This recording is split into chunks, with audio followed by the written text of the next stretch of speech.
Permohonan adalah pintu masuk utama dalam proses beracara di Mahkamah Konstitusi atau MK yang diajukan oleh pemohon untuk yang pertama uji konstitusionalitas muka hukum, sengketa kewenangan lembaga negara, pembubaran partai politik, perselisihan hasil pemilu, serta pendapat DPR atas dugaan pelanggaran presiden atau wakil presiden. Yang selanjutnya itu syarat permohonan, yaitu harus memenuhi ketentuan formal atau material yang diatur dalam Undang-Undang Nomor 24 Tahun 2003 tentang Mahkamah Konstitusi.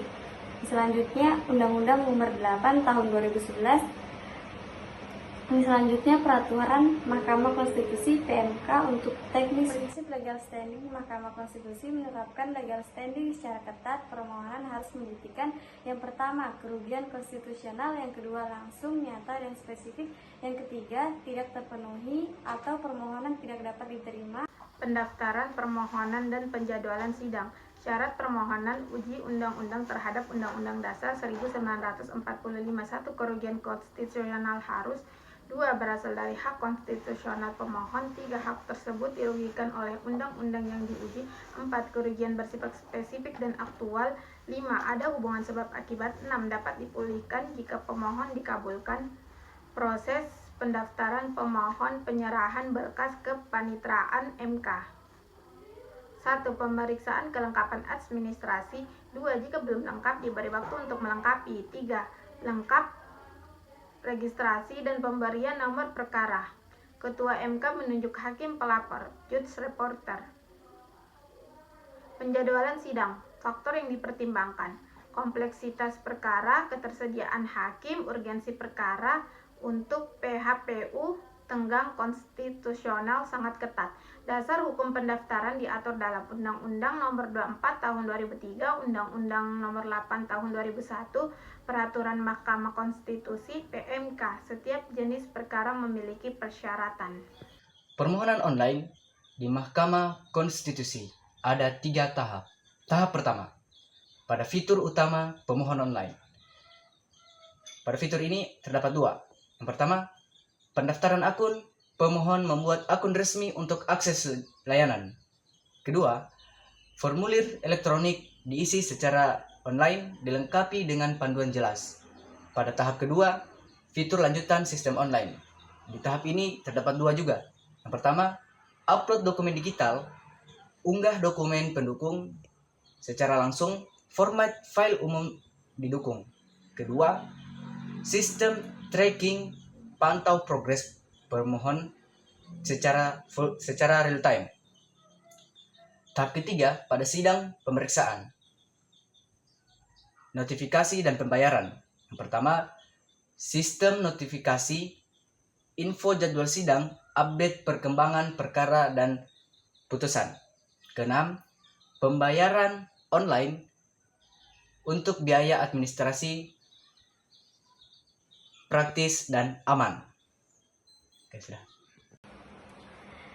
Penggabungan perkara di Mahkamah Konstitusi meliputi definisi penggabungan perkara yang dimana merupakan mekanisme hukum acara untuk memeriksa dan memutus beberapa perkara secara bersamaan yang diterapkan jika perkara memiliki keterkaitan relevan, seperti permohonan terhadap undang-undang yang sama. Yang kedua, kriteria penggabungan perkara, yaitu yang pertama kesamaan objek, yang kedua keterkaitan substansi, yang ketiga efisiensi pemeriksaan, yang keempat menghindari putusan bertentangan. Yang selanjutnya itu prosedur penggabungan perkara, yaitu identifikasi perkara oleh hakim, pelapor atau paniteraan. Usulan penggabungan diajukan ke Ketua Mahkamah Konstitusi jika disetujui maupun pemberitahuan kepada para pihak, dan pemeriksaan diajukan secara bergabung. Beban pembuktian dan alat bukti dalam perkara Mahkamah Konstitusi. Beban pembuktian berada pada pemohon. Pemohon harus membuktikan dalil-dalilnya dengan alat bukti yang meyakinkan. Selanjutnya, Mahkamah Konstitusi bersifat aktif, yaitu dapat mencari kebenaran material, dapat keterangan lembaga negara, dan dapat menghadirkan ahli atas inisiatif sendiri. Pembuktian kerugian konstitusional. Bukti harus menunjukkan adanya kerugian konstitusional, sesuai kriteria yang ditentukan oleh Mahkamah Konstitusi. Pembuktian bersifat yuridis atau berdasarkan hukum, faktual atau berdasarkan fakta, dan empiris berdasarkan bukti nyata. Penggabungan perkara di Mahkamah Konstitusi meliputi definisi penggabungan perkara yang dimana merupakan mekanisme hukum acara untuk memeriksa dan memutus beberapa perkara secara bersamaan yang diterapkan jika perkara memiliki keterkaitan relevan, seperti permohonan terhadap undang-undang yang sama. Yang kedua, kriteria penggabungan perkara, yaitu yang pertama kesamaan objek, yang kedua keterkaitan substansi, yang ketiga efisiensi pemeriksaan, yang keempat menghindari putusan bertentangan. Yang selanjutnya itu prosedur penggabungan perkara, yaitu identifikasi perkara oleh hakim, pelapor atau kepaniteraan. Usulan penggabungan diajukan ke Ketua Mahkamah Konstitusi jika disetujui maupun pemberitahuan kepada para pihak, dan pemeriksaan diajukan secara bergabung. Beban pembuktian dan alat bukti dalam perkara Mahkamah Konstitusi. Beban pembuktian berada pada pemohon. Pemohon harus membuktikan dalil-dalilnya dengan alat bukti yang meyakinkan. Selanjutnya, Mahkamah Konstitusi bersifat aktif, yaitu dapat mencari kebenaran material, dapat keterangan lembaga negara, dan dapat menghadirkan ahli atas inisiatif sendiri. Pembuktian kerugian konstitusional. Bukti harus menunjukkan adanya kerugian konstitusional sesuai kriteria yang ditentukan oleh Mahkamah Konstitusi. Pembuktian bersifat yuridis atau berdasarkan hukum, faktual atau berdasarkan fakta, dan empiris berdasarkan bukti nyata. Alat bukti dalam perkara Mahkamah Konstitusi. 1. Surat atau tulisan. Penting dalam perkara konstitusional, sumber utama pembuktian karena perkara sering bersifat normatif. Kedua, keterangan saksi. Berbeda dengan pengadilan pidana atau perdata, saksi biasanya adalah orang yang tahu proses pembentukan undang-undang dan pihak yang paham dampak dan implementasi undang-undang. Ketiga, keterangan ahli. Sangat penting karena isu konstitusional biasanya kompleks. Ahli menjelaskan dari sudut keahlian tertentu, bisa diajukan oleh pihak atau diminta langsung oleh MK. Keempat, keterangan para pihak. Diberikan oleh pemohon dan termohon. Pihak terkait berisi penjelasan dalil, tanggapan, dan pengakuan fakta tertentu. Kelima, petunjuk. Meliputi kesimpulan logis dari bukti-bukti yang ada, tidak berdiri sendiri sebagai alat bukti, diperoleh dari analisis hakim terhadap fakta persidangan. Keenam, informasi elektronik. Meliputi dokumen digital, rekaman video atau audio, media sosial, website resmi, basis data, dan sebagainya. MK tidak hanya menilai bukti secara formal, tetapi juga mencari substansi kebenaran. Kombinasi antara alat bukti dan peran aktif MK menjadi ciri khas proses pembuktian di Mahkamah Konstitusi. Kelima, petunjuk. Meliputi kesimpulan logis dari bukti-bukti yang ada, tidak berdiri sendiri sebagai alat bukti, diperoleh dari analisis hakim terhadap fakta persidangan. Keenam, informasi elektronik.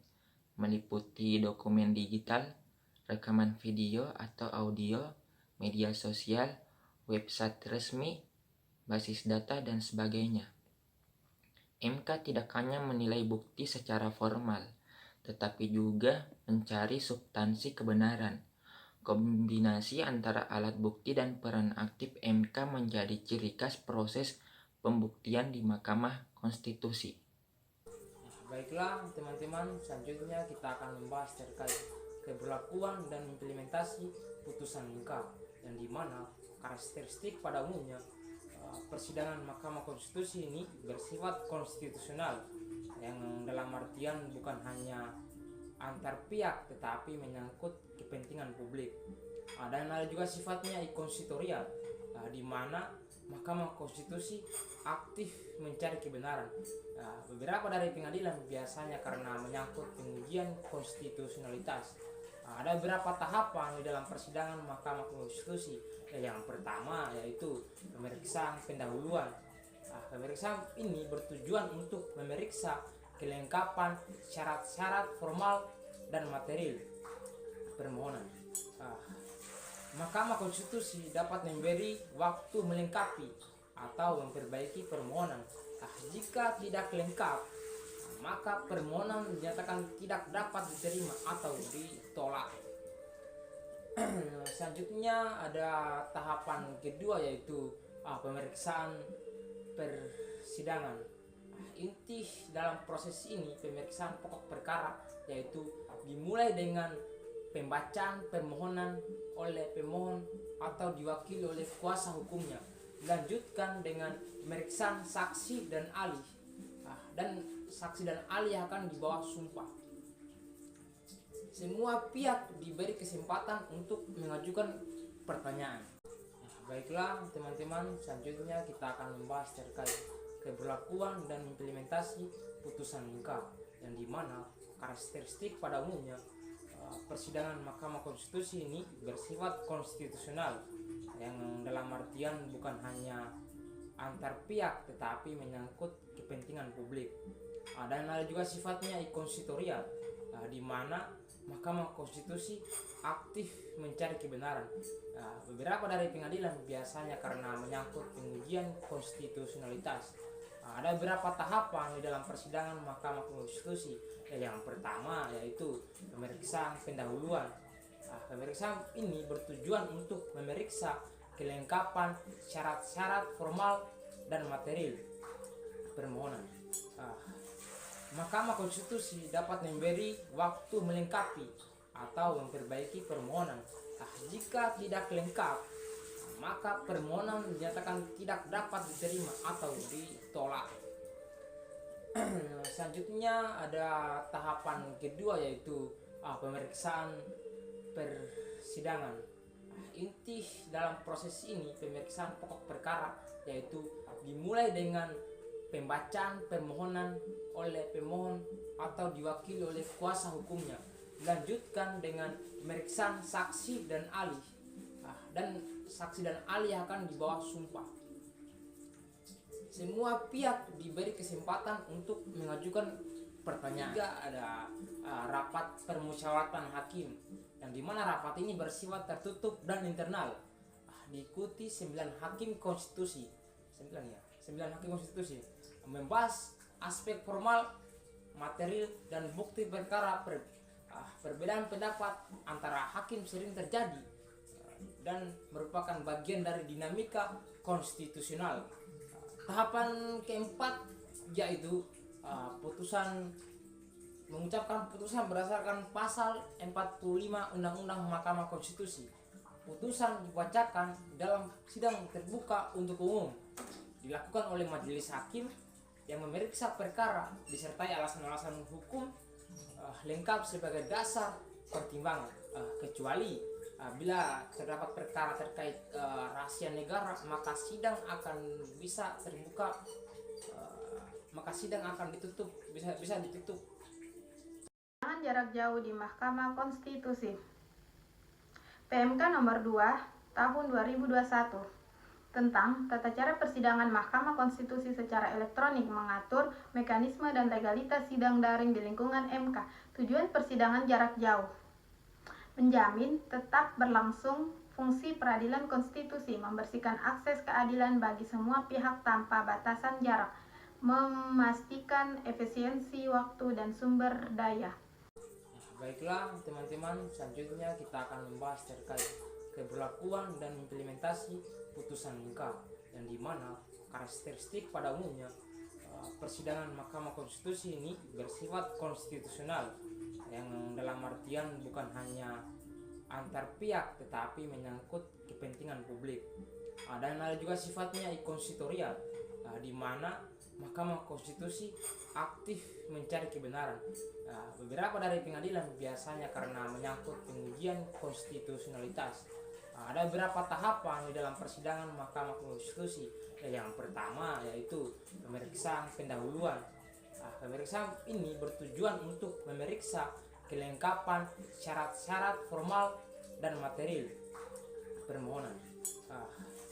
Mahkamah Konstitusi dapat memberi waktu melengkapi atau memperbaiki permohonan. Jika tidak lengkap, maka permohonan dinyatakan tidak dapat diterima atau ditolak. Selanjutnya ada tahapan kedua, yaitu pemeriksaan persidangan.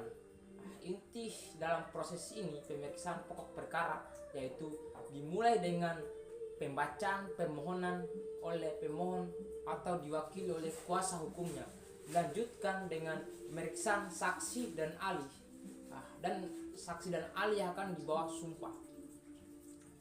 Semua pihak diberi kesempatan untuk mengajukan pertanyaan. Juga ada rapat permusyawaratan hakim, yang dimana rapat ini bersifat tertutup dan internal, diikuti 9 hakim konstitusi, 9 hakim konstitusi, membahas aspek formal, material, dan bukti perkara.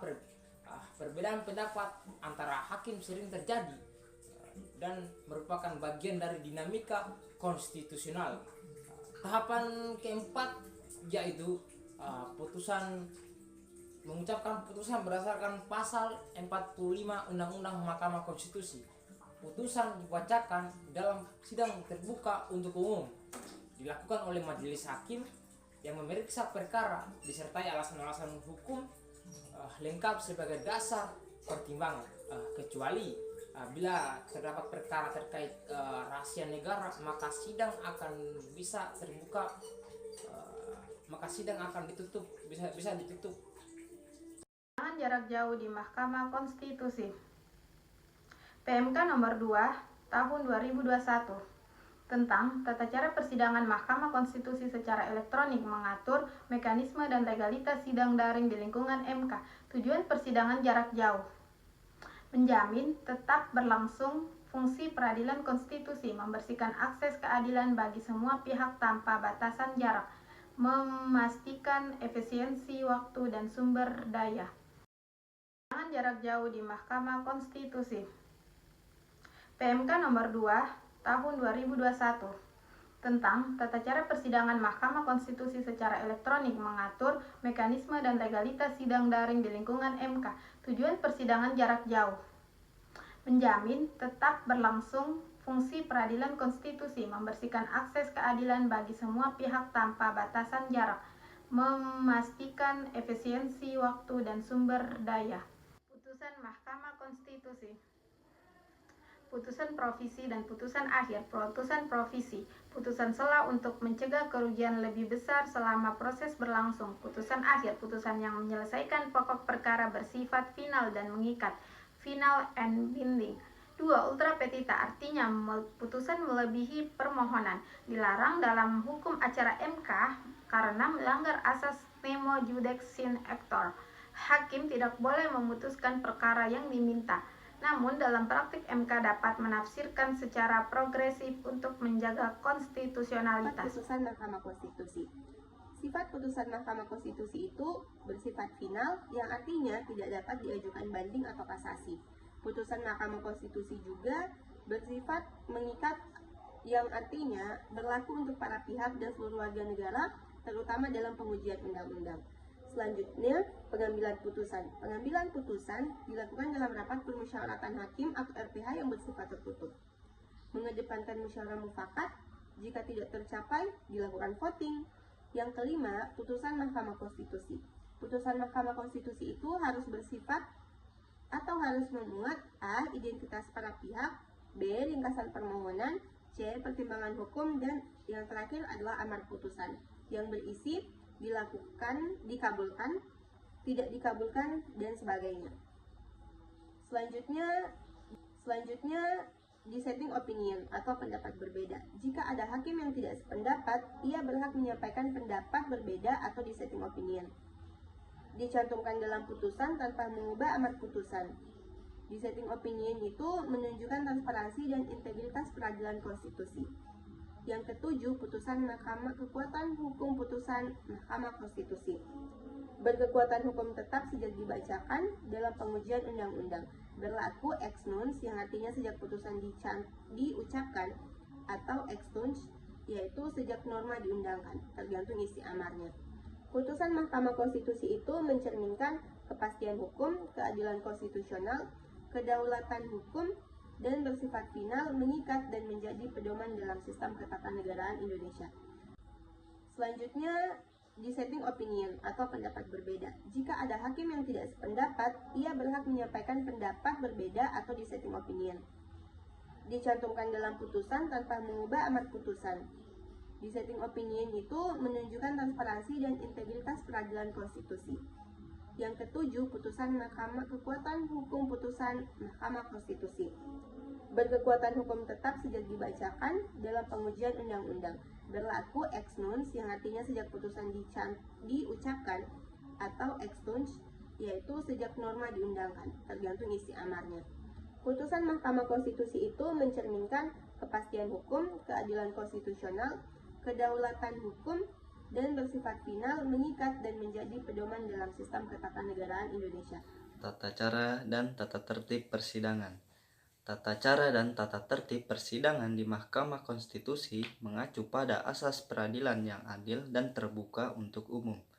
Persidangan dipimpin oleh ketua majelis dan didampingi oleh hakim konstitusi lainnya, dengan agenda yang jelas seperti pemeriksaan pendahuluan, pemeriksaan lanjutan, pembuktian, hingga pembacaan putusan.